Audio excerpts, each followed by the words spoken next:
السلام عليكم حبيباتي، لاباس عليكم؟ كلشي مزيان؟ كنتمنى احوالكم تكون بخير وعلى خير. غبت عليكم هاد الايامات، ان شاء الله راجعه لكم بفيديوهات رائعه. انتظروني ان شاء الله. واليوم طليت عليكم من هاد المنظر الغزال في طريق فاس، هنايا في الخرجه ديال ايموزار، في واحد البلاصه كيقولوا المهم حدا واحد لوبيرج او لا اوتيل ديال صوفي فيلاج. اوتيل غزال. هانتوما غتشوفوا غير من برا، ما دخلتش لداخل ان شاء الله حتى ننزل لكم الفيديو ديال الاجواء لداخل كي دايره.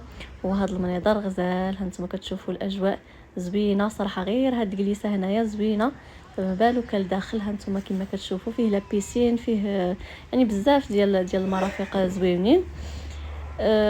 كما قلت لكم ان شاء الله غادي ننزل لكم فيديوهات ديال فلوغات كنت صورتهم صراحه هذه شحال، غير كنت كنعجز على المونتاج وكان التليفون خسر ليا. يعني دابا عاد خديت التليفون وان شاء الله غادي نمونطي داك الفيديوهات كاملين اللي صورت، وان شاء الله نبقى نلوح لكم مره هكا دي فلوغ في بلايص اللي زوينين، اكيد غيعجبكم. وكما شفتوا هانتوما هذا المنظر غزال في الخرجه ديال ايموزار كندر. انتظروني ان شاء الله في فيديوهات اخرين ونخليكم مع هاد المناظر الزوينه.